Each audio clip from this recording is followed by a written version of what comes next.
The wine glass trembled just slightly when she called me adorable for checking the company's finances. Still, I smiled, folded my napkin, not my pride.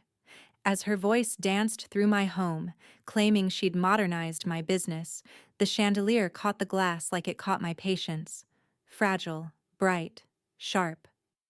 While she mistook applause for ownership, I made one quiet call to the lawyer she didn't know existed. The same hands that once built this company now locked her out of it. That's when I realized she married my son, not my control. All right, before we dive into this crazy story, do me a favor. Subscribe and tell us where you're watching from. The laughter at the Parker family's backyard party rippled like clinking glass, bright, brittle, and just a little too sharp. The evening sun stretched long across the manicured lawn, catching on crystal drinkware and polished smiles. Eleanor Parker, Ellie to everyone but her daughter-in-law, sat at the far end of the table, watching her son Nathan and his wife Lauren entertain their guests with the kind of charm that required an audience. "Mom, you remember what I said about those financial statements?" Lauren's voice carried, light and mocking. "It's adorable that you still check them. The company's gone so digital now, I'm not sure you'd even find the login page." A burst of laughter. Not cruel, just enough to make the air sting. Eleanor smiled faintly, folding her napkin. Her gray-blue eyes didn't flicker. She'd been underestimated before, by competitors, bankers, and even her own family. But tonight, something in Lauren's tone clipped closer to bone. Nathan chuckled, oblivious. "Come on, honey. Mom built that company from scratch back in the day." "Oh, sure," Lauren said sweetly, tilting her glass. "But that was, what, the 80s? We do things differently now." Eleanor's fingers brushed the rim of her wine glass. She had designed those company systems, quietly, deliberately, and every update since had passed through her silent authority. Yet here sat Lauren, laughing in a borrowed glow, too self-assured to imagine whose hands really kept the lights on. Patricia Green, seated 2 chairs away, caught Eleanor's eye across the table. Pat's expression said everything. "Don't bite yet." A moment later, Eleanor's phone buzzed against the tablecloth. One glance at the message. Pat. "Call Victor. Immediately." She didn't react. Instead, she tucked the phone beside her plate, her expression smooth as marble. Victor Lane, her attorney of 15 years, never appeared in conversation unless something required surgical precision. Across the lawn, fairy lights blinked to life as twilight softened the edges of the gathering. Guests mingled near the buffet. Nathan wandered toward the grill, oblivious as always. Lauren leaned closer, lowering her voice just enough for Eleanor to hear. "You know, I keep telling Nathan we should modernize your old departments. Maybe bring in someone who actually understands current markets." "No offense." "None taken," Eleanor said evenly, her tone polite but carrying an undertow of iron. Lauren smiled like she'd won something. "Good. I just think it's time we make the company contemporary. Fresh leadership, you know?" Eleanor's lips curved faintly. Fresh leadership. The phrase rolled in her mind like an echo. Pat rose from her chair and touched Eleanor's shoulder lightly. "I'll get us some more iced tea," she murmured, but Eleanor caught the subtle pressure in her friend's hand, a silent signal. "Hold your ground. The stage is yours now, but don't perform yet." Eleanor watched her friend disappear into the house. Around her, the conversation flowed on, oblivious to the quiet, tectonic shift beneath the table. She sat back, letting the hum of small talk wash over her. In her mind, the numbers lined up like an old symphony: LLC structures, trusts, shell holdings, the layers she'd built so meticulously that not even her son could see through them. The company Lauren bragged about helping run was nothing more than a sliver of a holding under Eleanor's full control. Her empire, her life's work, stood protected behind signatures and silent partners. Every document Victor had prepared, every clause Pat had urged her to reinforce, had been for moments exactly like this one. Lauren reached for another drink, her laughter growing louder as she held court. I swear, if I had control of the finance division, I'd double our profits in 6 months. Would you now? Eleanor asked softly, turning toward her. The question landed like a dropped coin. Small, but echoing. Lauren blinked, unsure whether she'd been challenged. I mean, it's not that complicated. Eleanor smiled again, the kind that never reached her eyes. You might be surprised how complicated ownership can be. Something in her tone chilled the laughter around the table. Nathan turned, uncertain. Mom, we're just joking around. I know, dear. Eleanor rose, placing her napkin neatly on her plate. Excuse me a moment. She stepped away from the patio, her heels clicking softly on the stone path that led toward the house. Inside, the air was cool and quiet. She reached for her phone, opened her contacts, and tapped Victor's name. When he answered, she said only, "It's time to prepare the documents for visibility." There was a pause, then his calm reply, "Understood, Mrs. Parker. Would you like me to notify Sophie as well?" "Yes," Eleanor said, quietly. She ended the call and stood by the kitchen window, watching the laughter continue outside, the careless kind that always comes before a storm. Her reflection in the glass looked back at her, steady and unreadable. The same face that built an empire brick by brick now hid behind soft silver hair and polite smiles. The empire they all thought they understood. Eleanor lifted her glass of water, took one slow sip, and whispered to herself, almost like a promise, "They'll see soon enough."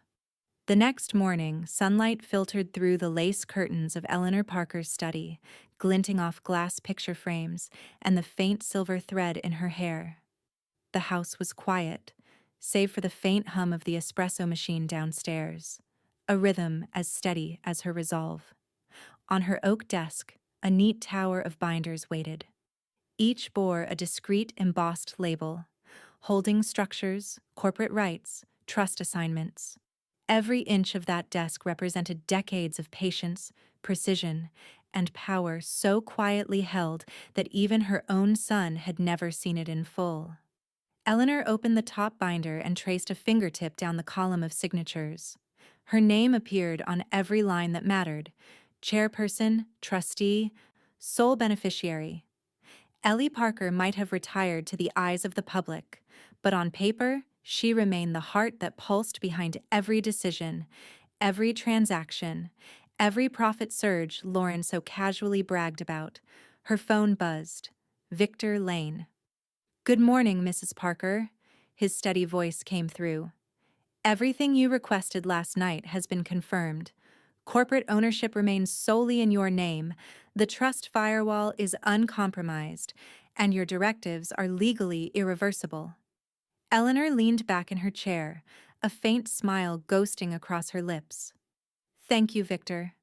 "And Lauren's access level?" "Limited to her division.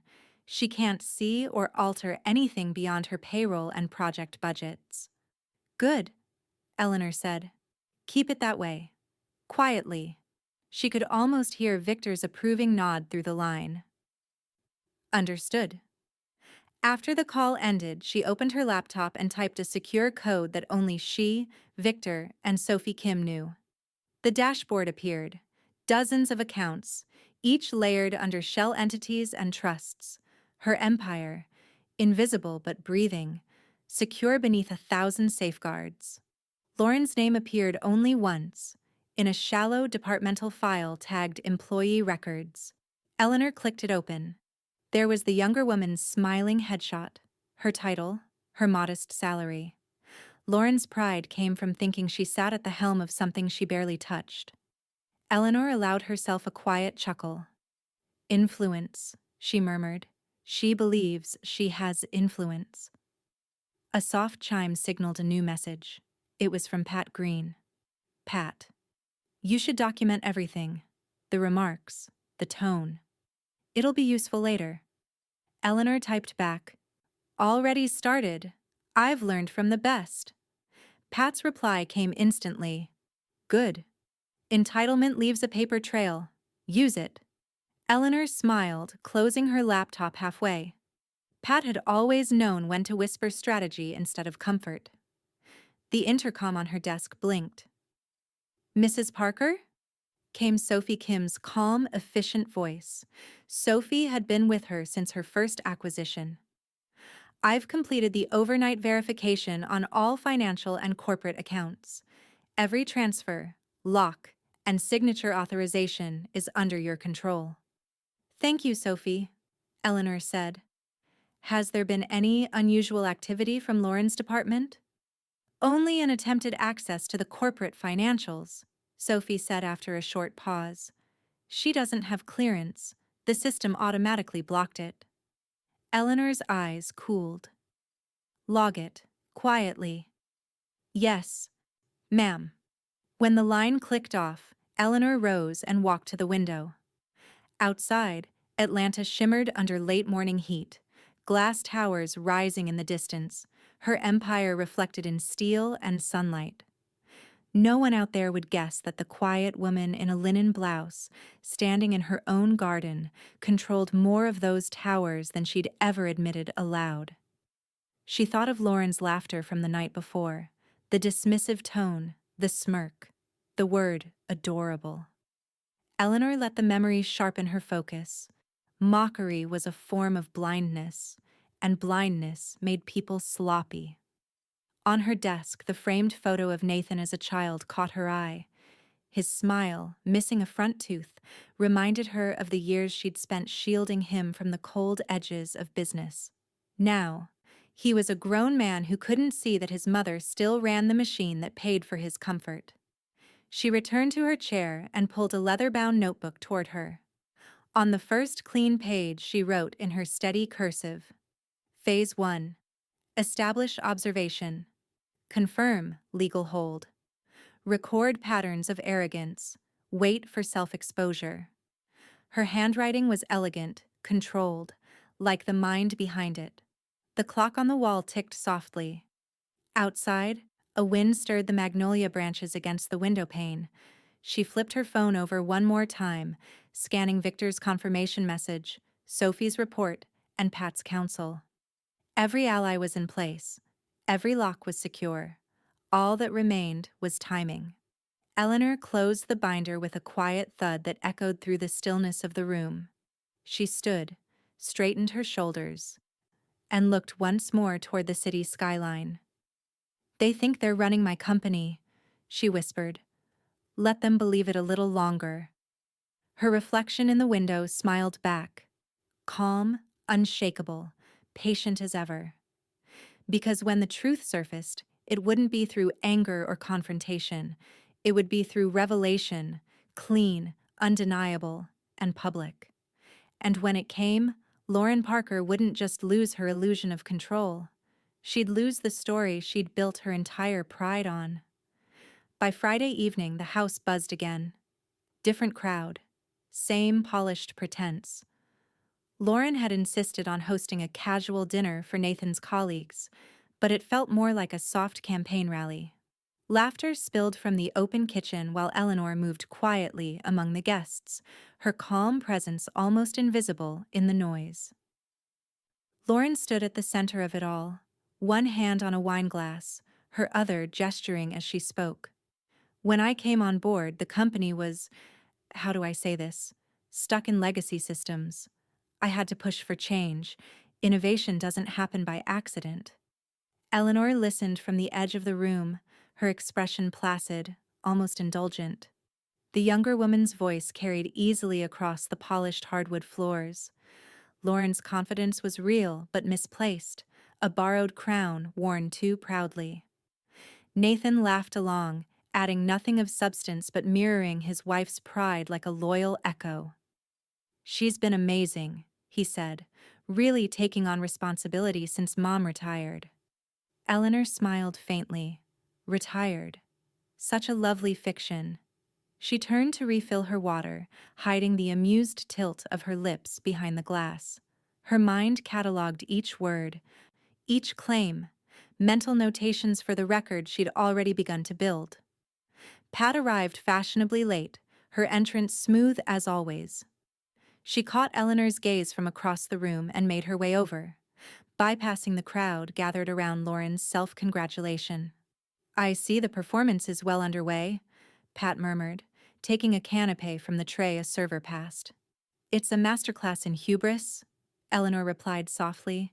"She's rewritten history in under 10 minutes." Pat's smile didn't reach her eyes. "Record it. Mentally, at least. The more she talks, the easier the reveal." Eleanor nodded. "Timing is everything." From across the room, Lauren's laughter trilled again. "You wouldn't believe how outdated some of those contracts were," she said. "I had to tell accounting to run everything through me first." A few guests murmured approval. Eleanor could almost feel the heat of pride radiating from Lauren, bright, unchecked, careless. Victor Lane's name flashed briefly across Eleanor's phone screen. She stepped toward the hall, out of earshot, and opened the message. "Victor. All documents re-verified, ownership layers confirmed, everything untouchable." She typed back, "Perfect. Keep records sealed until further notice." The lawyer's reply came instantly. "Already done. This empire's bulletproof." Eleanor slid the phone back into her clutch and returned to the edge of the conversation. Her heart rate didn't change. Control wasn't a feeling. It was a fact. Lauren had migrated to the sofa now, surrounded by admiring faces. "Eleanor taught me so much," she was saying sweetly. "It's like I've carried on her legacy, only now with a modern touch." Eleanor's mouth twitched at the phrasing. "My legacy," she thought. "Carried on." Indeed. Pat leaned closer, her voice low. "She's building her own downfall one compliment at a time. Let her." Eleanor's eyes softened. "I intend to." The evening drifted on. Plates cleared. Conversations looping through familiar corporate chatter. Nathan drifted to Eleanor's side at last, looking mildly tipsy and comfortably ignorant. "You've got to be proud," he said, bumping her elbow gently. "Lauren's really stepping up." Eleanor turned to him, her tone kind but steady. "Pride, Nathan, comes from understanding what's truly being built, not just who's speaking about it." He frowned slightly, not catching the edge in her voice. "You're still watching over things, though, right?" "Just in case?" She smiled. "Always." Her phone buzzed again. Another message, this one from Sophie Kim. "Sophie, Lauren's department requested authorization for a vendor audit. It's been denied. Wrong clearance level." Eleanor's reply was a single line. "Good." Let her wonder why. Pat sipped her wine beside her. "You're positioning the pieces," she said. "She'll never see the move coming." Eleanor looked toward the laughing woman in the living room, the one basking in her illusion of power. "That's the point. When she finally looks down, she'll realize the ground isn't hers." Pat smiled, slow and knowing. "And when will you show her?" "When the audience is just big enough," Eleanor said. Lauren's laughter carried again, bright and empty. The guests around her nodded, impressed by stories they didn't realize were fiction. Nathan beamed, completely unaware of the fault line running between his wife's ego and his mother's silence. Eleanor set down her glass and let her gaze rest on the group one final time, imprinting the moment. Every word Lauren spoke tonight, every exaggerated claim and self-appointed title would make the reveal sharper, cleaner, undeniable. And when that reveal came, it wouldn't be anger they saw in Eleanor's eyes. It would be calm, precise justice. She turned toward Pat. "When the time comes," Eleanor murmured, I want Victor and Sophie ready to observe. Quietly. Pat nodded once. Understood. The laughter from the living room swelled again, shallow and loud. Eleanor's expression didn't change. She only whispered under her breath, almost like a vow. They think this business belongs to them. Soon, they'll see whose name it's written in. The Parker home gleamed under the warm glow of Saturday evening lights. The same people who had laughed in Lauren's orbit the night before now filled the living room again. Guests, colleagues, and board associates, all gathered for what Lauren had labeled a celebratory toast. Only Eleanor knew it would become something else entirely. She'd spent the morning with Victor on the phone, her tone calm, deliberate. Every clause, every ownership document had been confirmed and digitally timestamped by noon. Sophie had verified that the accounts, trusts, and executive filings reflected her full control. Everything airtight, visible only when Eleanor chose to pull back the curtain. Now she stood by the large picture window, a glass of sparkling water in hand. Pat lingered beside her, quietly observant as ever. "Ready?" Pat asked, her voice low enough to be drowned out by the chatter around them. Eleanor smiled faintly. "Timing's right." Lauren's laughter rang out from the dining table. "You'll love this story," she was saying to a small circle of guests. "We're rolling out a new corporate image this quarter. I've been pushing for modern branding, something that feels more fresh. Honestly, it's high time we steer things in a new direction." Eleanor turned from the window. The phrase "we steer things" landed like an open invitation. She crossed the room, her presence commanding without effort. The hum of conversation softened as she reached the group. "That sounds promising," she said smoothly. "I wasn't aware we'd finalized that." Lauren blinked, caught off guard. "Oh, well, we haven't technically finalized it yet," she said quickly, her tone turning airy. "It's more of a proposal, something we'll discuss at the next review meeting." Eleanor's calm expression didn't waver. "Interesting, because according to the board filings this morning, there's no such initiative under review." A subtle ripple moved through the small circle of listeners. Lauren let out a light laugh. "You checked the filings?" "I like to stay informed," Eleanor said, her voice mild but razor-sharp beneath the warmth. "You know how it is when you own something. You take an interest in how it's run." The room went still. Someone's glass clinked quietly against the table. Nathan looked up from across the room, sensing the sudden quiet. "Mom?" Eleanor turned slightly, her tone gentle. "Yes, dear?" "What do you mean, own something?" Nathan asked, brow furrowing.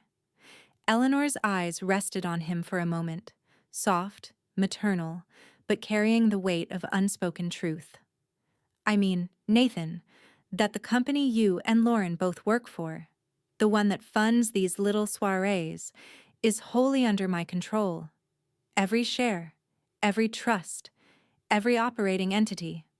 Always has been." The silence deepened. Even the air conditioner's hum seemed to pause. Lauren stared at her, lips parted, color draining from her face. "That can't be right," she said, voice trembling around the edges. "Nathan and our names are on the filings. I've seen the quarterly reports." Victor Lane's calm baritone came from behind her. He had just stepped in through the side door, precisely as Eleanor had arranged. "You've seen public summaries, Mrs. Parker," he said respectfully. "But as your company's counsel, I can confirm Mrs. Eleanor Parker retains sole legal and financial ownership of the entire corporate entity." Eleanor inclined her head toward him in acknowledgement, her expression serene. Lauren's hands tightened around her glass. But that's impossible. I handle department budgets." "Budgets," Eleanor echoed softly, "not ownership. There's a difference." Pat watched quietly from the corner, her gaze flicking across the faces now frozen in dawning comprehension. The shift in the room was palpable. admiration giving way to curiosity, curiosity melting into unease. One guest whispered, "She owns the whole thing?" Another leaned in, murmuring, "All of it?" Eleanor smiled, gracious but immovable. "I've always believed in letting good people manage what they understand. It keeps things educational." Nathan stepped forward, confusion etched in every line of his face. "Mom, why didn't you ever tell us?" Eleanor met his eyes, kind but unyielding. "Because you never asked. You were content to assume." The words hung there, quiet but devastating. Lauren opened her mouth again, but no sound came. Her confidence, the effortless charm, the entitlement, had evaporated. The crowd's attention no longer orbited her. It gravitated toward the woman who had been underestimated for years. Victor adjusted his cufflinks and spoke again, matter-of-factly. "All control measures, trust protections, and legal holdings are active and irrevocable. Mrs. Parker's authority is absolute." Pat raised her glass slightly, a silent salute that only Eleanor caught. The murmurs spread, a tide of awe and disbelief moving through the guests. Someone whispered Eleanor's name like it carried new gravity. The matriarch, the owner, the architect behind the empire. Lauren looked at her mother-in-law as if seeing her for the first time. How long have you—" Eleanor's answer came softly, perfectly measured. "Long enough to understand the value of silence." Lauren's throat bobbed as she swallowed. The humiliation was quiet but visible, a colorless flush creeping up her neck. Nathan stood beside her now, speechless. Eleanor glanced once toward Victor and Pat. Both nodded subtly. Every piece had moved as planned. Then, with the gentlest smile, Eleanor lifted her glass. "To legacy," she said, her voice carrying easily through the room, "and to those who mistake proximity for power." Glasses lifted hesitantly. The guests followed her lead, though no one quite met Lauren's eyes. Eleanor took a slow sip, then lowered her glass and turned slightly toward the window, the city lights shimmering behind her. Her reflection looked back, calm, untouchable. But inside her chest, something sharper stirred. Not anger, not triumph. Something deeper. A quiet satisfaction born of years of patience finally rewarded. Pat's voice reached her softly. "They'll never look at you the same way again." Eleanor didn't turn. "Good," she said. "I'm done being invisible." The air in the room had changed. The laughter that once flowed so easily now hovered uncertainly between breaths. Guests shifted in their seats, glasses half raised, glances darting toward Eleanor as though recalibrating their understanding of her. She didn't move quickly. She didn't need to. Authority didn't require motion. It required gravity, and Eleanor had that in abundance. Lauren still stood near the center of the room, her smile stretched thin, the wine glass trembling slightly in her hand. Her eyes searched the crowd for rescue. Some shared disbelief, some ally to echo her shock, but found only silence. She began, voice brittle. "I think there's some kind of misunderstanding. I mean, surely Nathan and I—" Eleanor turned her gaze toward her daughter-in-law, the faintest curve at the corner of her lips. "Lauren, dear," she said, her tone silk over steel. If there were a misunderstanding, Victor would have corrected it. Victor Lane, still standing near the entryway, spoke with practiced calm. "There's no misunderstanding, Mrs. Parker," he said. "All ownership and controlling interest are documented, notarized, and legally permanent. There is no provision for transfer without Eleanor's explicit consent." The lawyer's words were like polished marble, smooth, cold, unbreakable. Lauren blinked rapidly, the denial flickering in her eyes. "But I manage the division. My name's on every internal report." Eleanor's voice cut gently across the protest. "Your work is appreciated," she said. but management and ownership are different currencies. You've been spending the wrong one. A few guests coughed into their drinks, trying to disguise amusement or disbelief. It was hard to tell which. Pat, watching from the corner of the room, caught Eleanor's eye and gave a small approving nod. Lauren's mouth opened again, but Eleanor's calm expression stopped her before the first word escaped. The older woman's stillness was more powerful than interruption. It was quiet command made visible. Nathan finally spoke. His tone was softer, not accusatory, just stunned. "Mom, why didn't you tell us any of this?" Eleanor looked at him, her gaze gentler now. "Because, Nathan, it was never hidden. You just didn't look." He rubbed the back of his neck, shame settling into his posture. His wife's sharp ambition had blinded him to the simple truth. His mother had never stepped away. She'd simply stepped back. Around them, the murmurs resumed, small and contained. Guests whispered not in gossip now, but in awe. One of them, Nathan's coworker from finance, muttered to another, "She's the real boss? All this time?" Eleanor caught the whisper but didn't acknowledge it. She didn't need their validation. She'd built this empire brick by brick, while men in suits once laughed her out of boardrooms. Lauren's voice came again, thinner, quieter. "Then what am I? Just an employee?" Eleanor's reply came so softly that everyone still heard it. "If you're uncertain, your paycheck should remind you." The blow landed silently. Lauren's hand tightened on her glass until the stem nearly cracked. Her gaze flicked to Nathan, who looked too stunned to move, and then to the lawyer, who avoided meeting her eyes entirely. Pat set her wineglass down with deliberate precision and stepped closer to Eleanor's side, not to interfere, but to bear witness. "It's remarkable, really," she said, her tone low and conversational. "How invisible strength can become until the light shifts just right." Eleanor smiled faintly. "Invisible by choice," she murmured. Lauren's shoulders stiffened. "You can't keep me out of major decisions," she said, voice trembling between fury and disbelief. "I have authority." Victor spoke before Eleanor had to. "Actually, Mrs. Parker, you don't. Your department functions at the discretion of the owner. That would be my client." Lauren turned pale. The truth hit her like cold air. Her influence, the meetings, the signatures, the projects she claimed to direct, was all contingent on Eleanor's quiet permission. She had been performing power, not wielding it. Her hand dropped to her side, the illusion cracking visibly. Nathan finally found his voice, his words halting.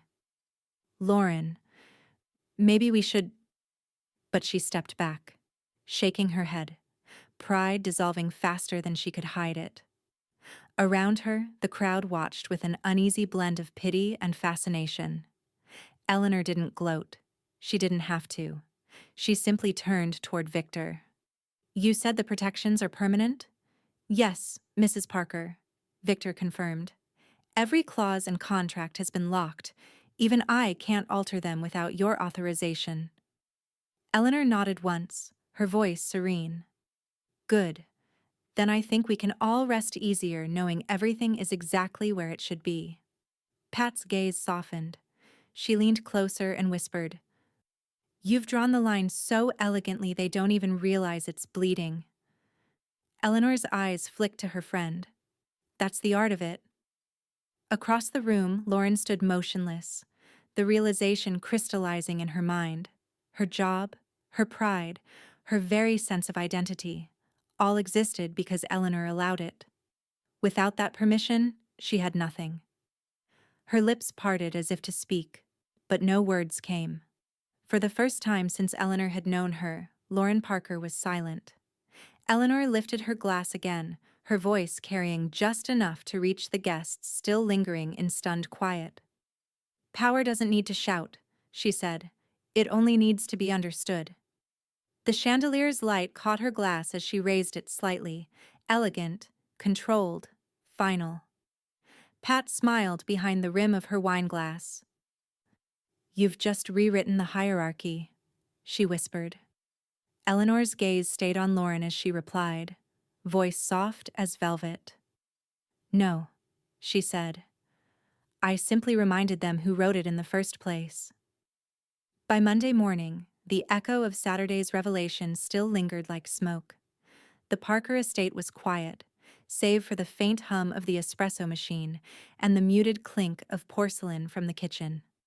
Eleanor sat at her breakfast nook, the Atlanta skyline hazy beyond the garden's edge, her laptop open to a secure dashboard of numbers, her empire distilled into balance sheets and ledgers.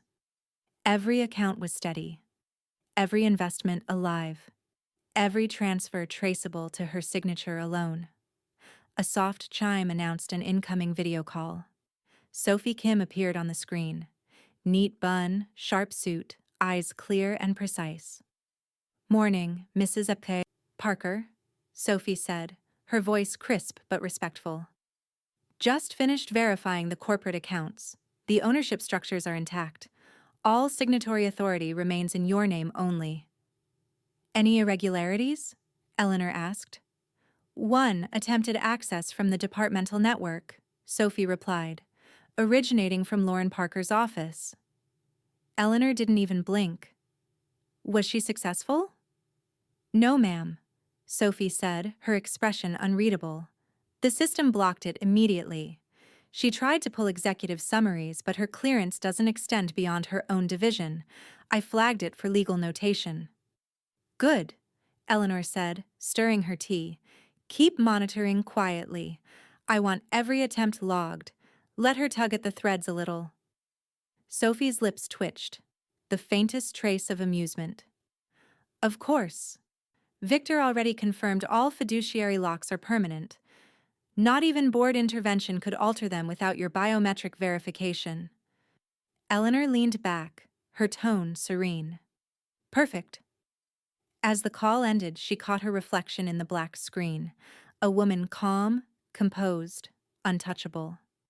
The kind of calm that comes not from peace, but from mastery. Downstairs, footsteps echoed across the marble floor. Nathan's voice carried softly up the stairs. Mom, are you in your office? She closed the laptop and turned as he stepped in, looking uneasy, still bruised from the weekend's revelations. His tie was crooked, his confidence shaken. I wanted to check on you, he began, settling awkwardly into the chair across from her. Things got tense Saturday. Eleanor smiled faintly. Tense moments reveal honest people, Nathan. He sighed, glancing toward the window. Lauren's been quiet since then. She keeps saying she'll fix it, that she just needs to show everyone her value. Eleanor's eyes softened, but her tone didn't bend.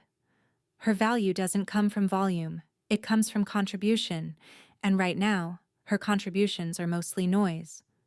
Nathan flinched slightly but didn't disagree. She tried to access some company accounts this morning, he admitted. Said she was checking on budgets. Budgets don't require top-level access, Eleanor said, her voice cool but factual. She's learning the difference between influence and permission. Nathan looked down, twisting his wedding band. I should have realized sooner how much you still did for the company. I just assumed you'd stepped back. You assumed, Eleanor repeated gently, and she counted on that assumption. But that's all right. You're learning. Before he could answer, Eleanor's phone buzzed, a new message from Victor Lane. She opened it while Nathan watched. Victor. All corporate protections reaffirmed this morning. Trusts and assets remain under your exclusive control. No vulnerabilities detected.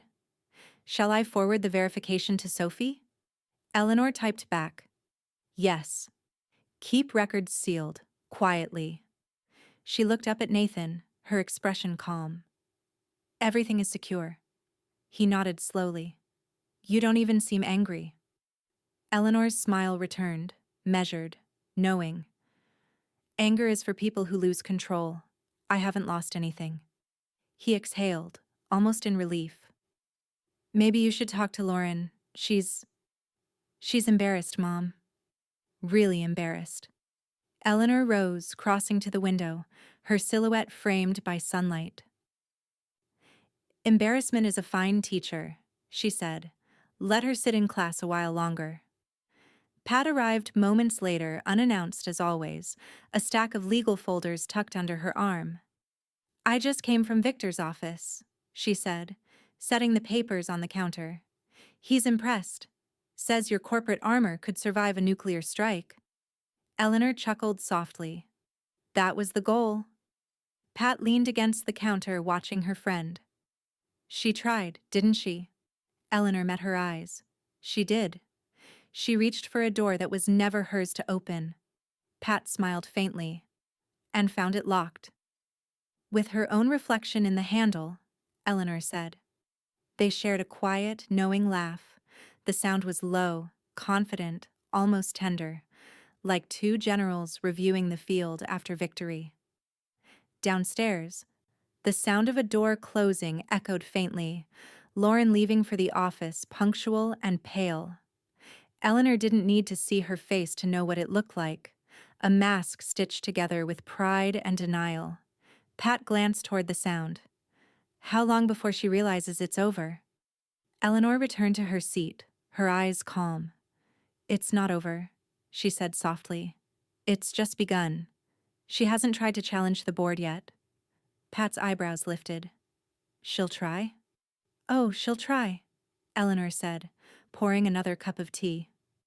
And when she does, the board will call me, because they always do, and she'll finally understand the weight of what she doesn't control. Outside, the morning light burned through the haze, casting sharp lines across Eleanor's desk. She took a slow sip, savoring the warmth, the quiet, the absolute security of it all. People like Lauren, she said at last, setting her cup down, believe control is taken, but it isn't. It's given, and I stopped giving a long time ago. Pat nodded, a small smile curving her lips. Then she's about to learn that lesson the hard way. Eleanor's gaze lingered on the city beyond the window, her empire glinting in glass and steel. Exactly as intended.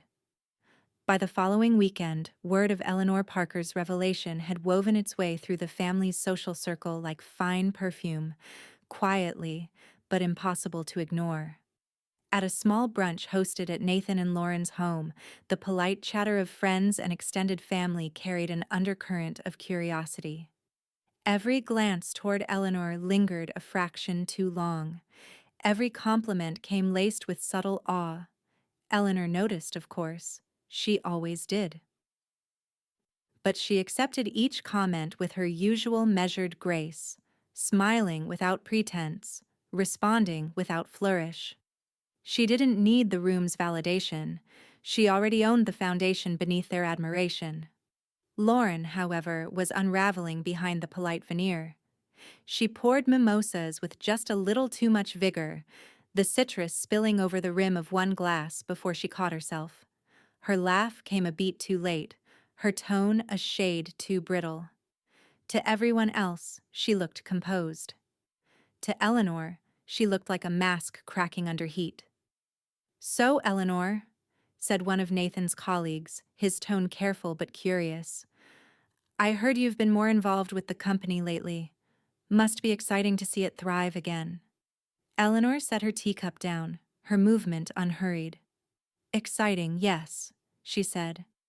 Though I've always found it more satisfying to ensure a business endures, rather than merely thrives. Endurance takes planning. Thriving is often just timing. A ripple of laughter moved through the table, respectful, not mocking. Lauren's jaw tightened as she forced a smile. Nathan shifted in his chair, tugging at his collar. Mom's always had a steady hand, he offered, his voice awkwardly cheerful. She's been keeping things running behind the scenes for years. Decades, Pat corrected from across the table, her tone light but pointed. Some of us just never realized how much of the stage she built before the rest of us stepped on it. Eleanor hid a small smile behind her napkin. Lauren's fork paused mid-air. It's been a transition, she said carefully. I think we all just misunderstood roles. Pat arched an eyebrow. Some roles are appointed, dear. Others are earned. The silence that followed wasn't harsh. It was delicate, like fine glass placed on the edge of a table. Victor Lane, seated at the far end, cleared his throat softly. He had attended at Eleanor's quiet invitation, ostensibly as a friend, but his mere presence lent the gathering a subtle weight. "If I may," he said, voice smooth as polished stone, "Mrs. Parker's oversight ensures that the company's legal integrity remains absolute. Stability like that benefits everyone involved." Lauren's eyes flicked to him, searching for a lifeline that wasn't there. "Of course," she said tightly. "No one doubts that." Eleanor's gaze drifted toward Nathan, who sat staring down at his plate, the realization still fresh and raw in his posture. She knew what was happening in his mind, years of assumptions folding in on themselves, guilt mingling with awe. Finally, he looked up at her. "Mom," he said quietly, "I really didn't give you enough credit. I thought you wanted to step back, but you were still steering the whole time." Eleanor's expression softened, though her tone stayed level. "Stepping back, Nathan, doesn't mean surrendering the wheel. It means letting people believe they're steering, long enough to see where they'll drive." Lauren's hand twitched against her glass. "That's a very clever way to put it," she said with brittle sweetness. "Almost like a test." Eleanor turned to her, meeting her gaze with calm precision. "No test, dear. Just observation. People always show you what they value most: control, credit, or contribution. It's never hard to tell which is which." Pat's smile was small, approving. "Beautifully said." The table resumed conversation in polite, measured tones, but beneath the surface an electric shift was underway. Guests who once treated Lauren as the voice of the family company now deferred to Eleanor instinctively, asking for her insights, listening when she spoke, adjusting their posture when she nodded. Lauren noticed every one of those shifts. Each question directed to Eleanor instead of her was another small cut. Her confidence, once effortless, now came in forced gestures. Victor leaned slightly toward Eleanor. "Everything remains secure," he said quietly, meant only for her. "Accounts, documentation, trusts, still ironclad. Even the attempted board inquiry has been neutralized." Eleanor inclined her head. "Thank you, Victor." Pat's voice drifted softly beside her. "She'll try to recover. They always do." "I expect her to," Eleanor replied, "but recovery without power is just noise." Lauren excused herself from the table, her smile practiced, her exit polite. The room watched her go, murmurs resuming like the low hum of bees. Nathan stared after his wife, a mix of sympathy and dawning comprehension in his eyes. "She's struggling," he said quietly. "She's recalibrating," Eleanor corrected. "It takes time to learn where you actually stand." Pat looked at her friend, her eyes gleaming with quiet admiration. "And where you stand?" Eleanor reached for her tea, her hand steady as ever. "Exactly where I've always been." As the brunch continued, sunlight spilled through the tall windows, painting Eleanor in warm gold. Around her, conversations ebbed and flowed, but the dynamic had shifted entirely. She no longer occupied the edges of her family's story. She was the center. And from the kitchen doorway, Lauren paused just long enough to see it, to watch every guest's body language orbit around the matriarch she'd once mocked. The realization flickered across her face like a storm cloud. She stepped out of sight, her heels clicking down the hallway, her silence heavy with calculation. Eleanor set her cup down, her expression untroubled. "Pat," she murmured, "make sure Victor keeps copies of everything."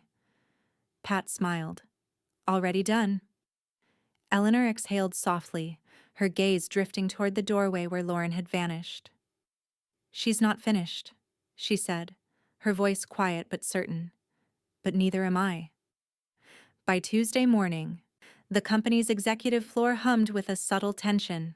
Conversations stopped when Eleanor Parker passed through the glass corridors, respect wrapped in surprise. She hadn't set foot inside the building in nearly 2 years, and yet everyone seemed to instinctively know that the hierarchy had shifted. Her heels clicked with quiet rhythm as she moved toward the boardroom, where a small gathering awaited.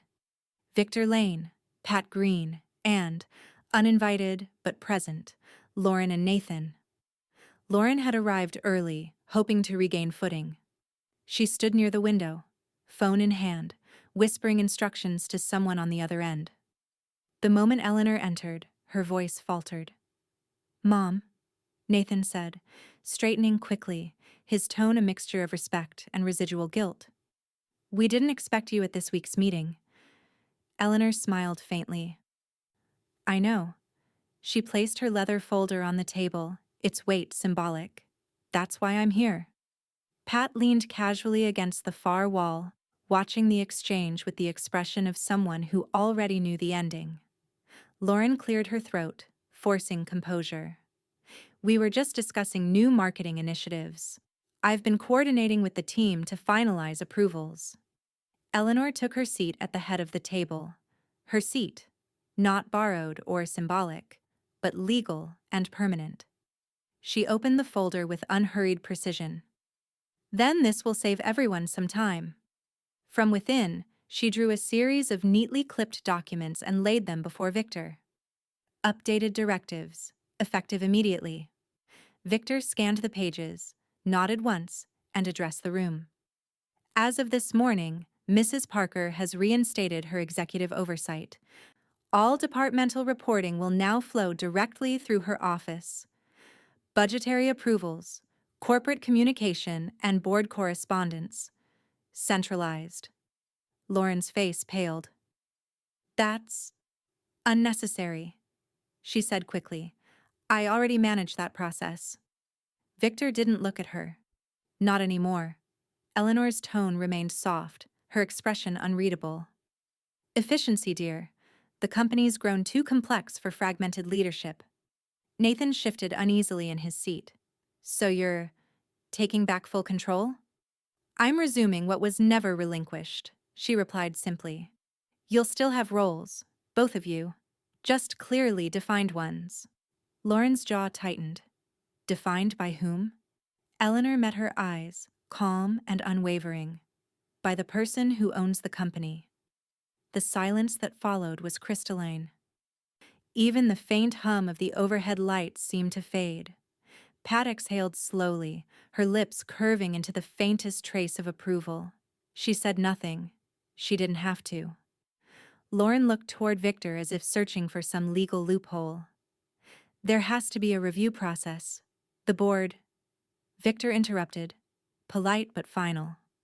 "The board is advisory. Ownership decisions fall solely under Mrs. Parker's authority.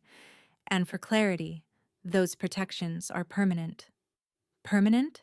Nathan echoed, his voice quiet, almost disbelieving. "Yes," Victor said, sliding one of the documents toward them. "No transfers, no proxies, no override clauses. Mrs. Parker's position cannot be altered without her direct written consent." Lauren stared down at the page, her reflection faintly visible in the glossy surface. "You've locked everything." Eleanor folded her hands neatly. "Of course. I built this company to last beyond sentiment or convenience." Nathan ran a hand through his hair, visibly humbled. "I never realized how much you still handled." Eleanor's tone softened slightly. "That was intentional. Some lessons are best learned by absence." From her quiet corner, Pat finally spoke. "You've taught them that control isn't a right, it's a responsibility earned and easily revoked when abused." Eleanor smiled faintly. "They'll remember that." Across the table, Lauren stared at the documents, her eyes flicking over the lines of authority that excluded her entirely. Her breathing quickened, though she tried to mask it. So what now? She asked, her voice low. You'll just dictate everything from your study while the rest of us pretend to be useful? Eleanor rose, gathering her folder with deliberate calm. I don't dictate, she said. I direct. The distinction landed with the weight of truth. Pat stepped forward, collecting her own notes. You've handled this beautifully, Eleanor. Quiet moves, sharp edges. Very few people could have pulled it off without noise. Eleanor glanced at her friend, a hint of warmth breaking through her composure. Patience, my dear. Always patience. That's what makes strategy look like grace. Nathan stood as his mother passed. Mom, he said softly. I didn't understand before, but I do now. You didn't build a business.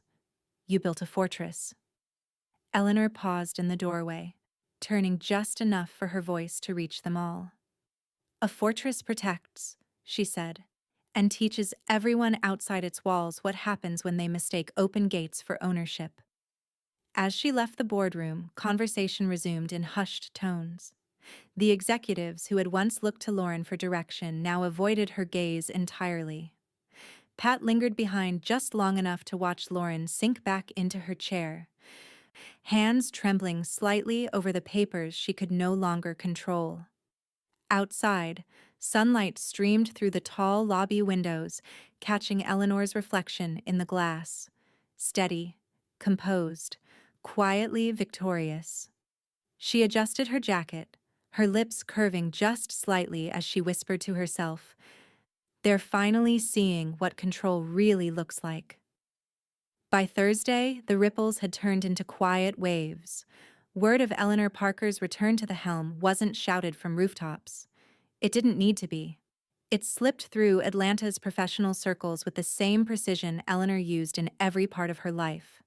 Whispered in elevators, mentioned at charity lunches, repeated at board dinners where people glanced over their shoulders before speaking her name. She's back, one executive murmured. She never left, came the knowing reply. At the company's headquarters, the energy had shifted entirely. Staff who once deferred to Lauren now greeted Eleanor with respect that bordered on reverence. She didn't command attention. It followed her naturally, the way sunlight found glass. Lauren noticed. She stood outside her office that morning, watching as employees she once managed crossed the hall to greet Eleanor instead. They smiled genuinely. No forced politeness, no obligation. And when Eleanor spoke, they listened, not out of fear, but admiration. Nathan trailed a few steps behind, uncomfortable, uncertain. He looked at his mother differently now, not as the polite, aging matriarch he'd half forgotten in her quiet retirement, but as the force that had shaped everything he'd inherited.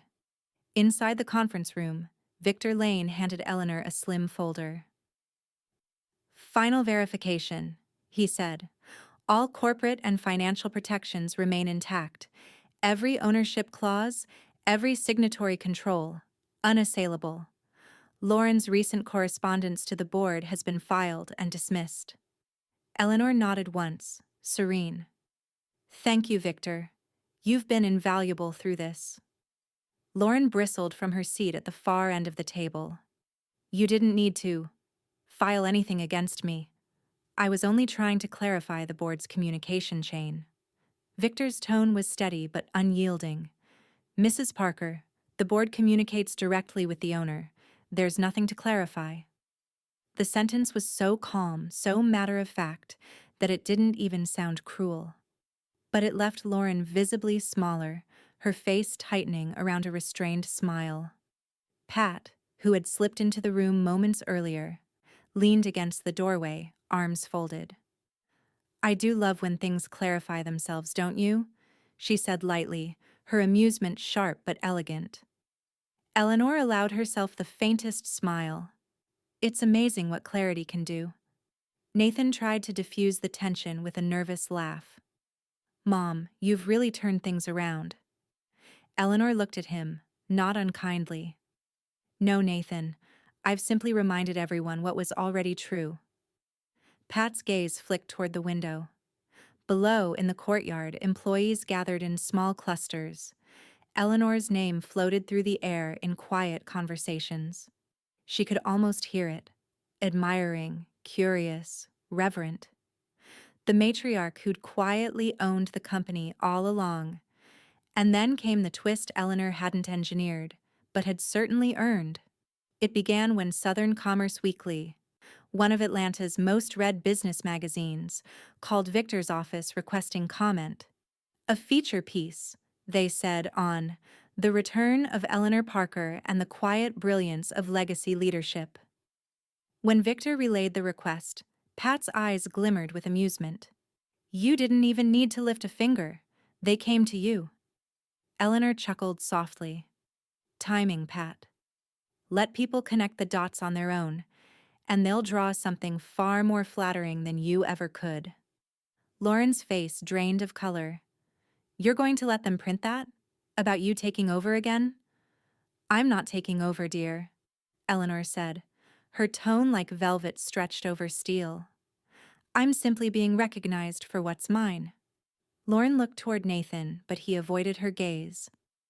He'd begun to understand something that she hadn't. Eleanor didn't just win battles, she rewrote the map afterward. Later that afternoon, the main lobby filled with soft conversation as the magazine's photographer arrived unexpectedly to take preliminary shots of the headquarters. Staff straightened their ties and stood a little taller as Eleanor walked through, her presence steady and composed. The photographer paused, gesturing toward the large window overlooking the skyline. Would you mind standing there, Mrs. Parker? The light suits you. Eleanor smiled, amused. Of course. As the camera clicked, Lauren lingered near the reception desk, unseen by most, her expression hollow.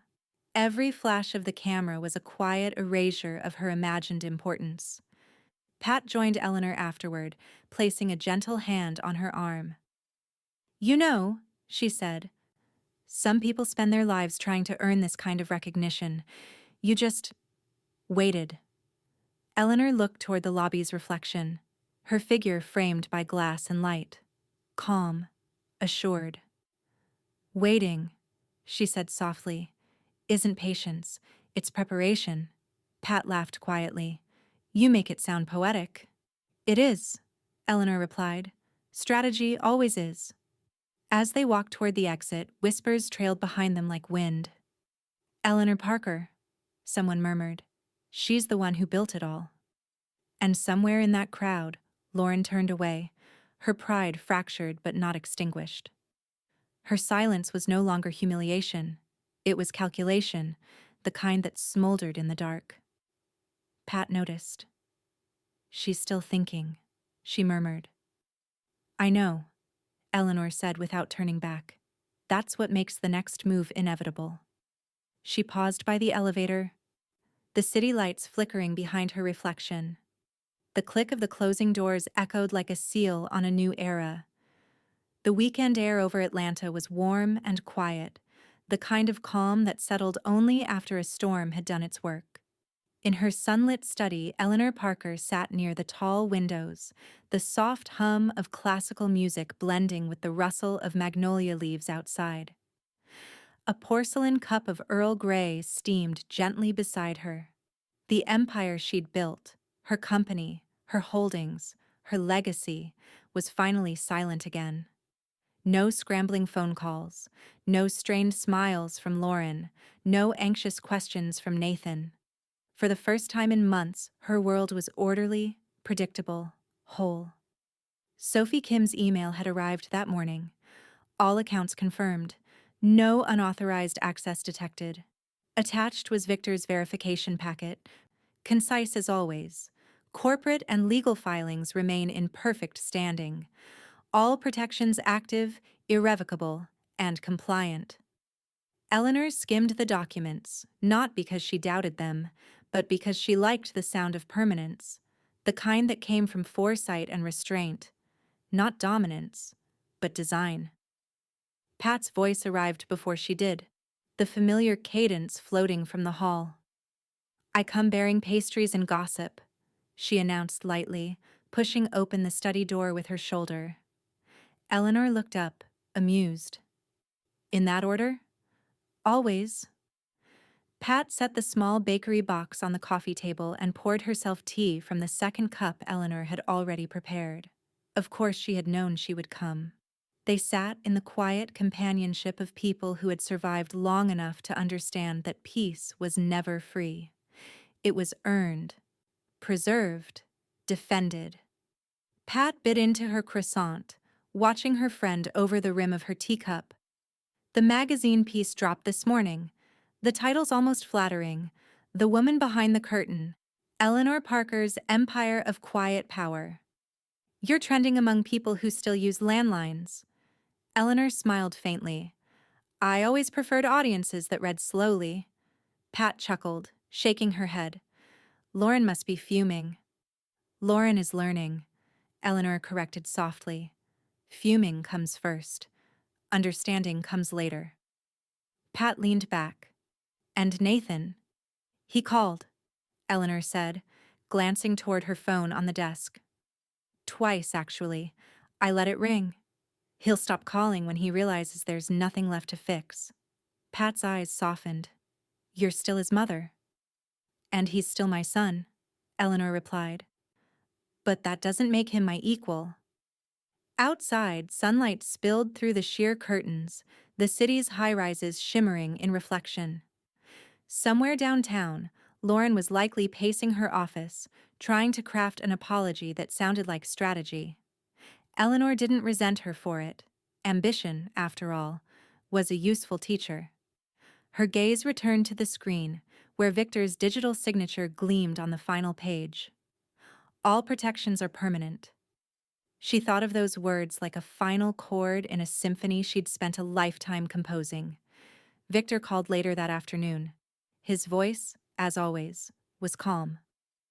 Everything is stable, Mrs. Parker. You're in the clear for at least another decade, barring any legal innovation I can't foresee. Then we'll plan for two, Eleanor said lightly. He laughed under his breath. You know, most people would celebrate. I am celebrating, she said. I'm doing it quietly, the way all lasting victories should be enjoyed. When the call ended, Eleanor closed the laptop and leaned back in her chair. Her reflection stared back at her from the glass, the silver of her hair catching the afternoon light, her eyes sharper than time should allow. Pat refilled both teacups and said softly, You could retire for real now, you know. Walk away. Spend the rest of your life just being comfortable. Eleanor smiled. Comfort has never interested me. She reached for a notepad on her desk, its first line already written in neat cursive. Next phase, philanthropic allocation. Pat raised an eyebrow. You're giving it away? Not giving, Eleanor corrected. Redirecting. Power only stays clean if it moves. Pat nodded approvingly. You're remarkable. Eleanor looked out the window again, her tone calm but weighted. Remarkable is just what people call a woman when she does what they didn't think she could. The two women sat in easy silence as the afternoon light turned golden. From somewhere outside, a neighbor's wind chime tinkled faintly. The air carried a rare, quiet satisfaction, the kind that doesn't need applause to confirm it exists. But as the light began to fade, Eleanor's phone buzzed again. A single message illuminated the screen. Unknown number. Congratulations, Mrs. Parker. Impressive feature. I look forward to meeting soon about your company's charitable initiatives. The name attached below made her pause. A regional development director, a man whose reputation for acquiring small companies under the guise of philanthropic partnerships was well known to her. Eleanor's serene expression didn't falter, but a faint spark lit behind her eyes. Pat noticed immediately. What is it? Eleanor smiled, folding the phone shut like a secret. Nothing urgent, just another opportunity presenting itself. Pat grinned. Opportunity or warning? Eleanor took another sip of tea, unhurried, unbothered. Sometimes, she said, They're the same thing. Outside, thunder rolled faintly in the distance, just enough to stir the still air. Eleanor set her cup down and looked toward the horizon where the first hint of a storm bruised the sky. Her voice was soft, almost amused. Peace never lasts forever. But it lasts long enough to plan the next move. Monday morning broke with the calm of inevitability. The rain from the night before had left the streets slick and reflective, mirroring the city skyline like two versions of the same truth. One visible, one beneath the surface. Eleanor Parker preferred the latter. She sat at the head of the long conference table, her presence commanding but not loud. Around her, the boardroom buzzed with the small, cautious sounds of people waiting to speak in front of someone who'd taught them silence was a virtue. Nathan sat 2 chairs down, hands clasped, posture stiff. Across from him, Lauren avoided his gaze, her phone turned face down beside her, as if the screen itself had turned against her. Victor Lane stood near the window, reviewing a folder in his measured, unhurried way. His voice broke the quiet first. "Mrs. Parker, the legal review is complete. All filings, trusts, and protective measures remain airtight. Nothing and no one can challenge your authority without your consent." Eleanor nodded once. "That's reassuring, Victor, though I never doubted it." Pat, seated near the far end, smiled faintly and sipped her coffee. "Doubt is for people who rely on luck. Eleanor prefers law." A few polite chuckles rippled through the room, but none from Lauren. Eleanor folded her hands, her tone even. "Let's move to the next order of business, our philanthropic division." Lauren perked slightly, grasping for footing. "I was hoping to discuss that, actually. The director from Southern Development reached out last week about—" Eleanor interrupted, softly but decisively. "Yes, I'm aware. He reached out to me." Lauren froze. He did?" Eleanor turned to Victor. "You've reviewed his background?" Victor nodded. "Predatory. He's dressed his acquisitions as partnerships for years. We've already declined the meeting and documented the refusal." "Perfect," Eleanor said. "Then there's nothing left to discuss." Lauren exhaled quietly, her expression trying to recover its composure. Nathan glanced at her, then at his mother. "Mom?" he began carefully. She was just trying to contribute. Eleanor met his gaze, steady and patient. "Contribution requires understanding, Nathan. Otherwise it's just noise made to feel useful." He looked down at the table, chastened. "I know." Pat's lips curved slightly. It's strange how people confuse access with authority. One opens a door. The other builds the house. Eleanor gave her a small nod of agreement before turning back to the group. "Let's be clear," she said, her voice smooth, but cutting through the room like fine glass. "This company will engage in charity, but not for image or convenience. We'll choose causes that build endurance, not applause." Victor adjusted his glasses. "I've drawn up initial allocations based on that principle, each one structured to maintain your control and oversight." "Good," Eleanor said. "Let's finalize them this week." From across the table, Lauren's composure slipped. "You're locking me out of those decisions too?" Eleanor turned toward her fully, calm but unflinching. "Lauren, I'm protecting what you mistook for yours. That isn't exclusion, it's correction." The words landed cleanly without venom. Pat watched the exchange, her expression unreadable, but her eyes gleaming. "And what a rare thing, correction," she murmured, half to herself. Eleanor continued without pause. "Entitlement is easy," she said, her tone almost reflective. "It's assuming ownership without effort, credit without cost. But entitlement collapses the moment truth enters the room." Lauren's throat tightened, but she didn't respond. Nathan reached for her hand under the table. She didn't take it. Victor closed his folder, breaking the tension with practiced ease. On a technical note, he said, all these structures will continue indefinitely, Mrs. Parker, even after your lifetime. Eleanor looked up at him. As intended. Legacy, Pat said softly. Eleanor smiled. Control is temporary. Legacy isn't. The meeting adjourned quietly. Board members filed out, some exchanging polite smiles, others whispering low admiration for the woman who'd turned silence into strategy. When the room emptied, only Eleanor, Pat, and the faint ticking of the clock remained. Pat leaned back in her chair, a quiet laugh escaping her. You know, you could have retired a decade ago. Most people would have. Eleanor glanced toward the window, where sunlight broke through the retreating clouds. Most people build comfort, she said. I built continuity. Pat's eyes softened. And them? She tilted her chin toward the empty chairs where Nathan and Lauren had sat. Do you think they've learned? Eleanor smiled, slow and deliberate. Not yet. But lessons don't need to be learned quickly, just remembered permanently. Outside, the afternoon sun struck the glass towers of her city, casting reflections like gold across the skyline. It looked peaceful, but she knew better. Peace was only the pause between moves. Her phone buzzed once on the table. A new message. She opened it without hurry. Unknown number. Congratulations on the Southern Commerce feature.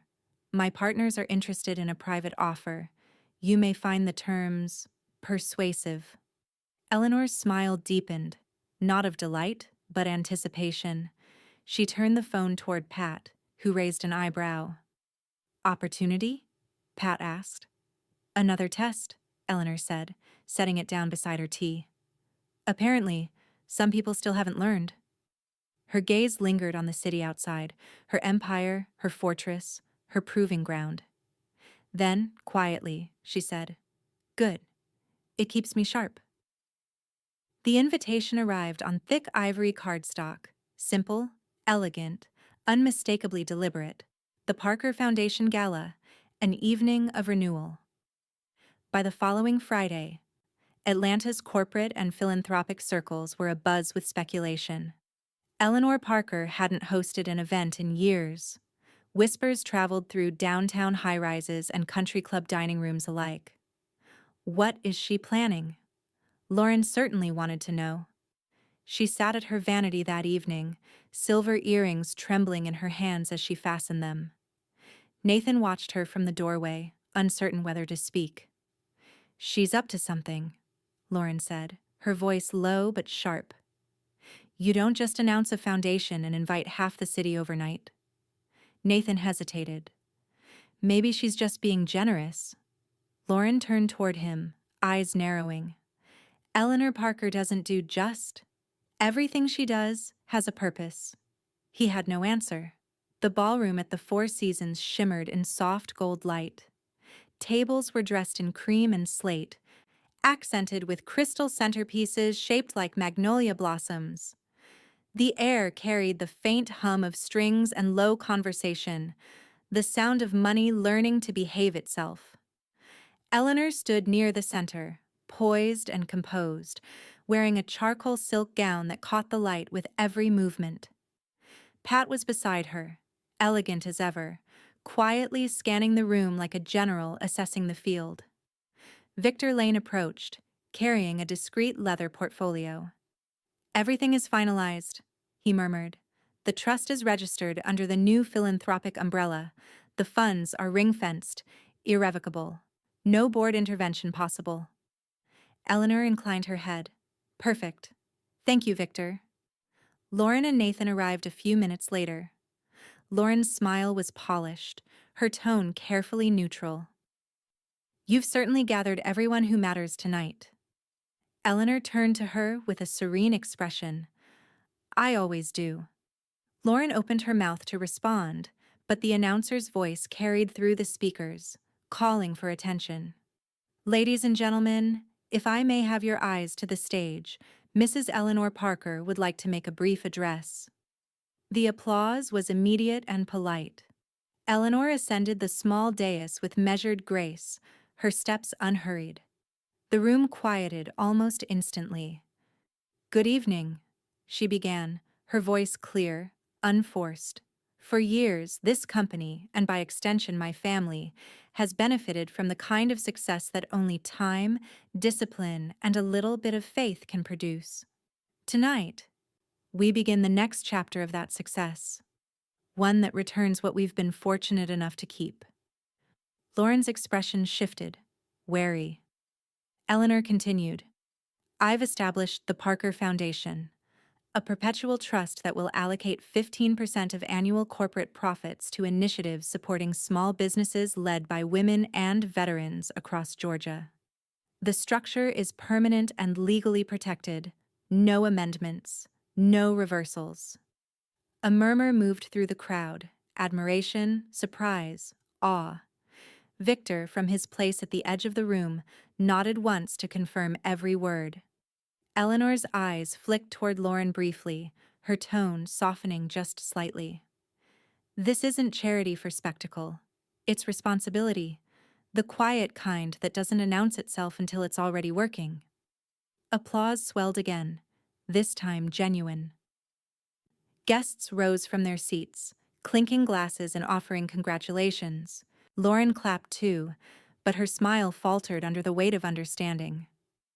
15%, she murmured under her breath. "That's permanent?" Victor's smooth voice answered from behind her. "It is." Mrs. Parker insisted on a clause that locks it indefinitely. Not even a future board majority can alter it. Lauren turned toward him sharply. "And she didn't think to consult us?" Victor's tone didn't change. "She didn't need to." Pat approached Eleanor as the music swelled again, her expression glowing with quiet pride. "You've disarmed them without raising your voice," she said softly. "You've turned control into grace." Eleanor smiled, the faintest touch of irony in her voice. "Grace is just strategy with better lighting." They shared a brief laugh before a cluster of guests approached. Executives, donors, family friends, all eager to shake Eleanor's hand, to tell her how visionary she was, how selfless this decision seemed. She accepted their compliments with polite humility, her eyes calm but unreadable. From across the room, Nathan watched his mother surrounded by admiration, the glow of applause washing over her like light through glass. He turned to his wife. "She really did it," he said softly. "She gave away what we thought we controlled." Lauren's answer came quietly, through clenched teeth. "She gave it away to keep it." Eleanor's gaze caught them briefly from across the room.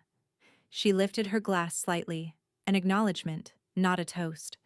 The gesture carried both warmth and finality. Pat leaned in close, her voice low. "They finally see it, you know. The difference between generosity and power." Eleanor's lips curved into a small, satisfied smile. "I know. That's why I chose tonight." Outside, beyond the ballroom's high windows, the rain began again. Soft, steady, cleansing. The music swelled, and the crowd's admiration grew, rippling like waves. Eleanor stood in the center of it all, composed as ever, the architect of her own mythology. She thought briefly of the message from the unknown number, of the promised private offer waiting for her response.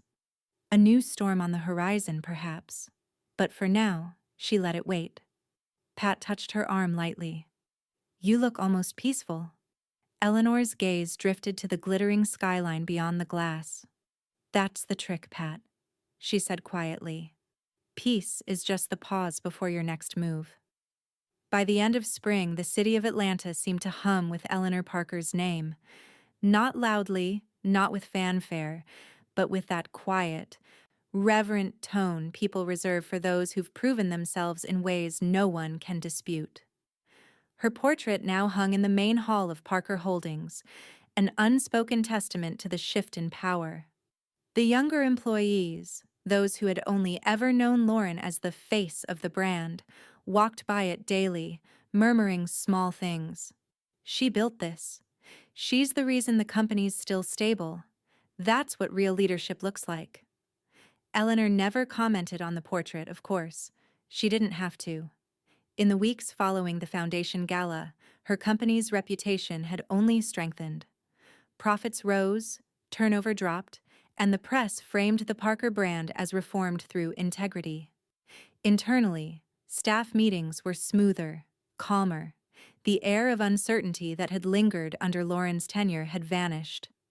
Lauren noticed every shift, every silence that no longer waited for her to fill it. Her calendar was emptier now. No new approvals required, no strategies to present. Victor had restructured communication chains so that all decisions flowed through Eleanor's office. And though Nathan still held his title, it was clear his role was one of presence, not power. That morning, as sunlight streamed through the glass atrium of the corporate headquarters, Eleanor and Pat walked side by side toward the executive floor. Pat was reading a folded newspaper, smirking slightly.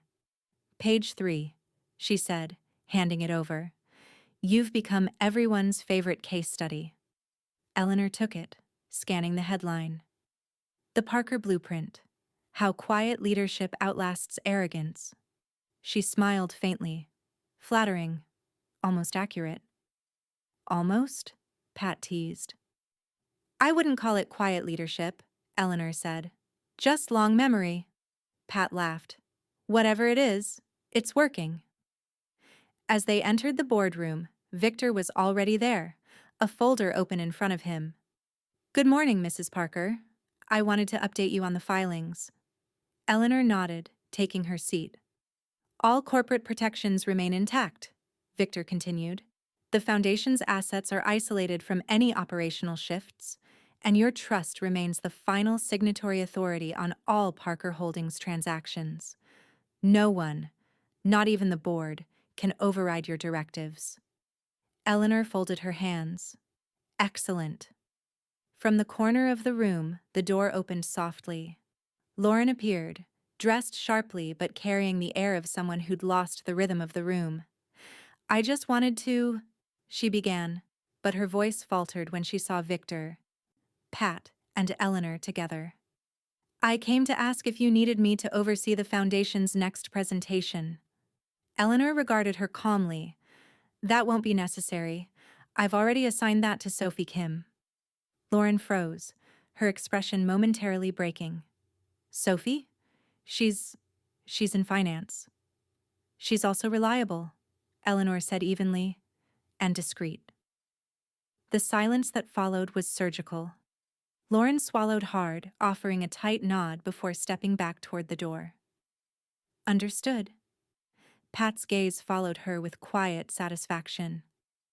"It's strange," she murmured after Lauren left. "How people only realize their place when the room stops adjusting for them." Eleanor gave a small smile. Entitlement fades fastest in the dark. Victor closed his folder and stood. "On a brighter note, there's something else you should know. You've received another media inquiry." Eleanor arched an eyebrow. "From whom?" He handed her a sleek printed email. The letterhead read, "American Legacy Magazine. They're dedicating their June issue to multi-generational leadership," Victor explained. "They want to feature you, personally." The article title is still tentative, but they mentioned phrases like family empire, female mastery, and strategic patience. They called it an American matriarch story done right. Pat's laugh was low and genuine. "Oh, they're going to love that." Eleanor set the paper down, thoughtful. "Interesting choice of words." Victor smiled. "You've earned it." She didn't respond right away. Instead, she turned toward the window where the city sprawled beneath her, glass and steel and willpower made visible. "I've spent a lifetime making sure the word earned means something," she said finally. "If they want to tell that story, they'll have to tell it truthfully." Pat raised an eyebrow. "You're actually considering it?" "I'm considering what truth serves me best," Eleanor said. "Narratives are currency, Pat. The trick is owning the story before someone else spends it for you." Victor smiled approvingly. I can manage the outreach if you'd like me to handle it. Eleanor nodded once. Yes. Schedule it. Lauren's reflection lingered faintly in the window behind her, just a ghostly shape crossing the hall outside. The faint click of her heels faded into nothing. Pat leaned closer. You know she'll read every word of that article when it prints. I'm counting on it, Eleanor said softly. A comfortable silence settled between them. Outside, clouds drifted lazily over the skyline, the afternoon light painting the glass towers gold. Pat broke the quiet with a smile. It's strange, isn't it? You started all this with a family dinner. A mockery. A moment. And now look at them. They've learned everything except humility. Eleanor's voice was steady, almost tender. Humility can't be taught. It's the scar left by lessons you ignored. Pat studied her friend for a moment, then laughed quietly. You're poetic when you win. Eleanor smiled faintly. I've had years to practice. Victor gathered his papers. I'll finalize the magazine arrangements. Expect a call from their editor this week. As he left, the room fell into a soft hush. Eleanor stood, walking to the window, the city sprawling endlessly beneath her. Every building, every success, every controlled outcome, it all reflected back at her in quiet affirmation. Legacy, she whispered, more to herself than to Pat.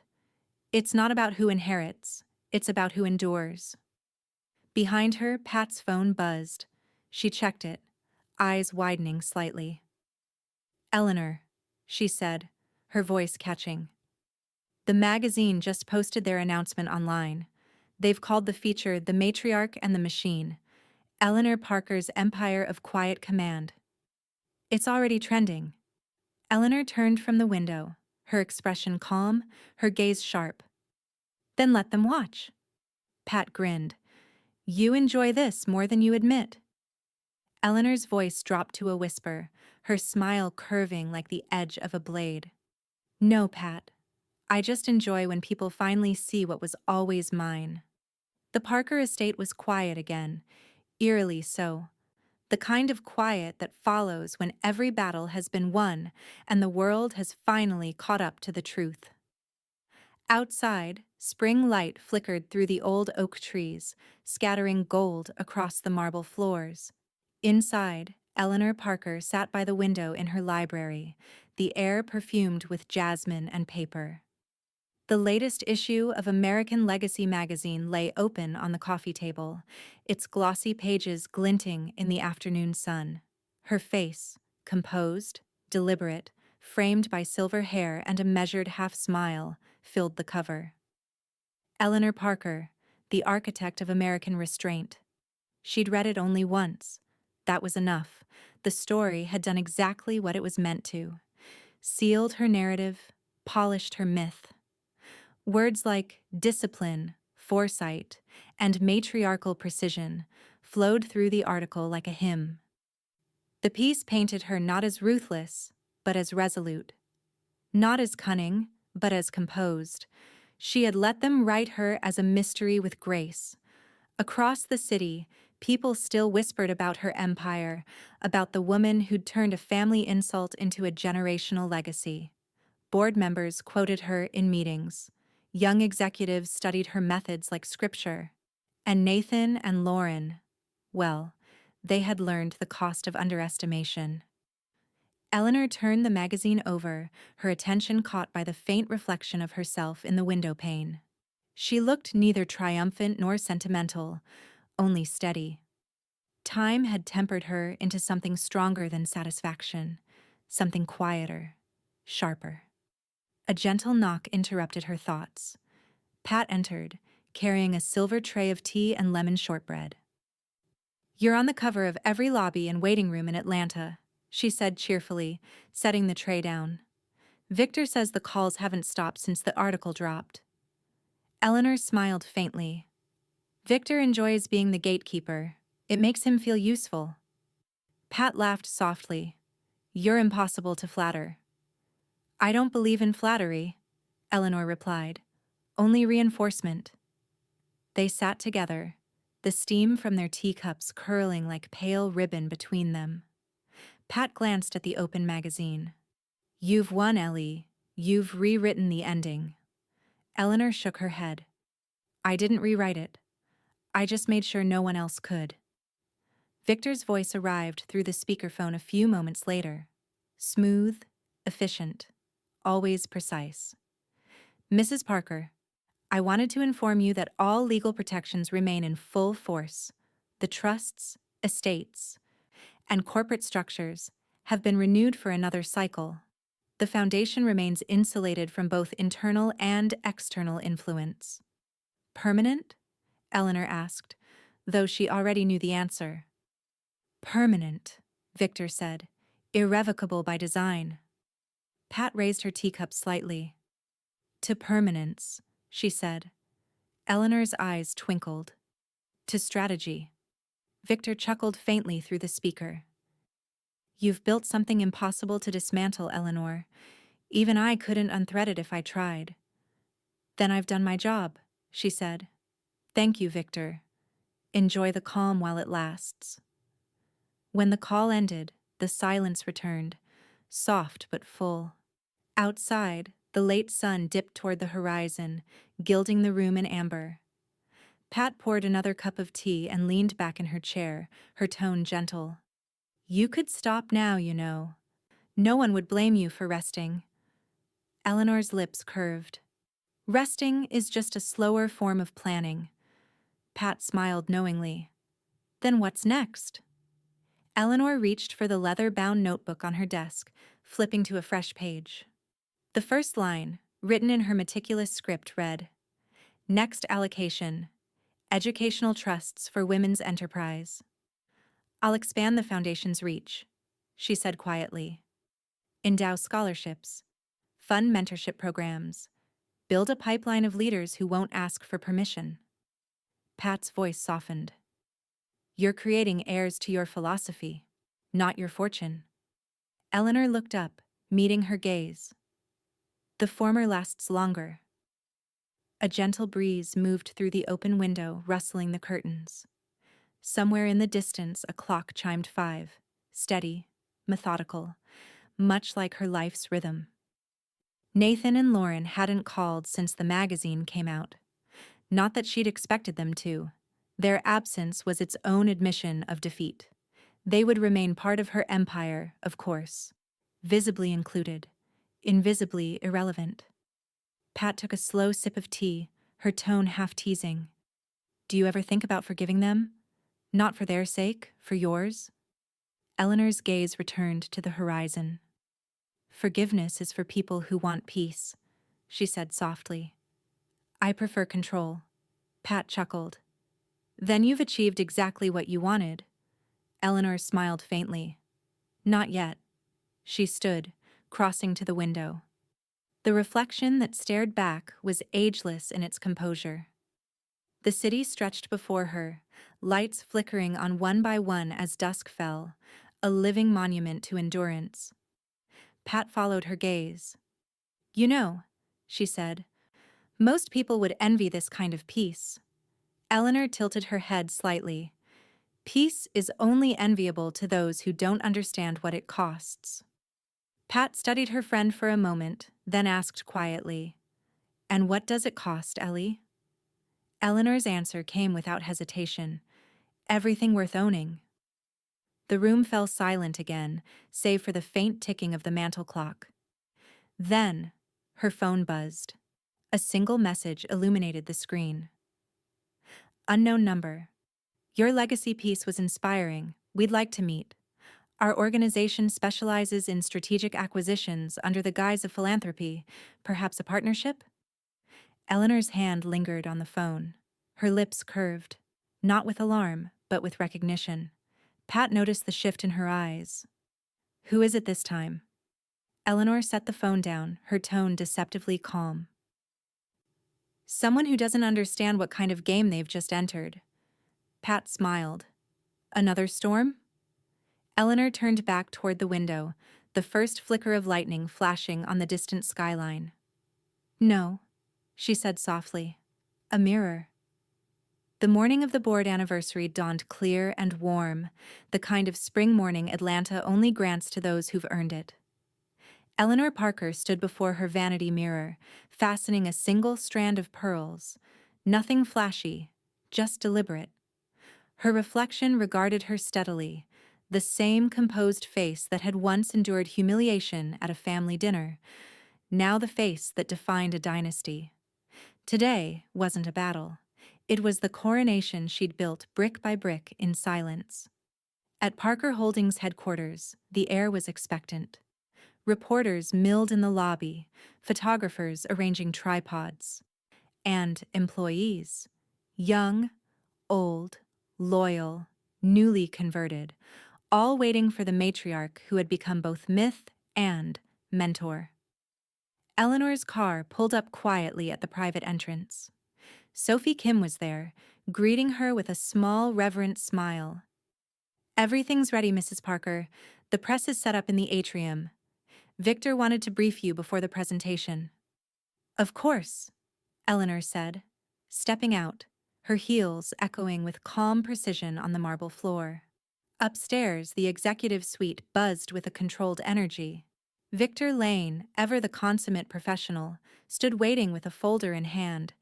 Pat was beside him, calm as always, radiating that quiet satisfaction of someone who'd seen the entire chess game play out. Victor adjusted his tie. "All corporate and foundation protections have been re-verified. The media piece will air immediately after your speech. You're untouchable, Eleanor." She smiled faintly. "That's a good word. Untouchable. I like that one." Pat poured coffee into 2 cups, her tone light. "You've earned every syllable." Across the hall, Nathan and Lauren arrived, dressed impeccably, faces composed, but their posture told the truth. Nathan's confidence had thinned into humility. Lauren's spark had dulled into calculation she could no longer afford to show. "Mother," Nathan greeted carefully, "the place looks beautiful. You've outdone yourself." "It's not beauty I aim for, Nathan," Eleanor replied smoothly. "It's order." Lauren's smile was polite, brittle. "You've certainly created that." Eleanor met her eyes without a flicker. "It's amazing what happens when the right person writes the rules." The tension between them was soft but undeniable, like the hum before a lightning strike. Victor stepped in to shift the moment. "Mrs. Parker, the press conference begins in 5. Eleanor nodded once and moved toward the glass doors of the atrium. Beyond them, hundreds of employees and guests waited. Executives, clients, local officials, even a few members of the media who had once dismissed her as a figurehead. When she entered, the crowd rose instinctively. The applause was not loud, it was reverent. She walked to the podium, each step an assertion of patience rewarded, strategy perfected. "Good morning," she began, her voice carrying across the wide marble room, warm but precise. 40 years ago, this company began as a small consultancy with 3 employees and one belief: that endurance matters more than ego. I've spent a lifetime proving that belief true." Lauren and Nathan stood near the front, listening, silent and still. Eleanor continued, "I've watched this business grow, falter, and rise again, because we never mistook noise for progress. We stayed patient, we stayed deliberate, and when arrogance tried to replace discipline," her gaze lingered briefly, knowingly, "we corrected course." The audience murmured softly, approvingly. Victor, standing to the side, observed the room with the same quiet pride as a general who'd lived to see victory declared. Eleanor paused, the faintest smile touching her lips. Today marks not just the anniversary of a company, it marks a reminder. Power isn't a performance, it's patience, layered over time until no one remembers when it began. The applause that followed was thunderous. Pat leaned slightly toward Victor. "She's not speaking to them, you know," she whispered. "She's speaking to the ghosts." Victor smiled. And winning. After the speech, guests crowded near, shaking Eleanor's hand, congratulating her. Lauren and Nathan hung back. When the crowd thinned, Lauren stepped forward, her voice softer than before. "You've made your point," she said, trying for grace. "Everyone sees it now." Eleanor's expression was kind, almost maternal. "No, Lauren, they finally understand it. Seeing is easy. Understanding takes time." Nathan nodded slowly. "You built something none of us could have imagined." Eleanor touched his arm gently. "That's because I didn't build it to be imagined. I built it to be real, and to last." Pat joined them, handing Eleanor her tea. "You know, it's funny," she said, smiling. "After all these years, it feels like the very beginning." Eleanor looked toward the atrium windows, where sunlight poured across the Parker Holdings insignia etched in glass. "It is the beginning," she said softly, "the kind where you already know how the ending goes." Victor approached one last time. "The Foundation's next round of allocations has been approved," he said. "And your magazine follow-up piece, Legacy in Motion, will go live tomorrow morning." Eleanor nodded. "Good. Let them read." Lauren and Nathan exchanged a quiet glance, the weight of finality clear in both their eyes. Whatever illusion of influence they once held was gone, replaced by reluctant admiration and a silence they couldn't articulate. The applause from the atrium still echoed faintly as Eleanor and Pat stepped into the elevator together. Pat turned, her eyes gleaming. "It's strange to think it all started with a single insult." Eleanor smiled, slow and satisfied. "Strange? No. Predictable." The elevator doors began to close, and through the narrowing space the Empire glittered. Her empire, alive, unassailable, permanent. Pat lifted her teacup in a quiet toast. "To victory?" Eleanor met her gaze. "To foresight." The elevator chimed softly as it descended. When they reached the car, Eleanor paused to look back through the glass foyer one last time. The marble, the skyline, the name etched above the entrance in silver letters, Parker Holdings. A memory flickered. Lauren's laugh that night at the family dinner, sharp and condescending. The sting that had started it all. Eleanor's lips curved into a faint smile as she whispered just for herself, "She mocked me at the family party. I quietly built the empire she works for,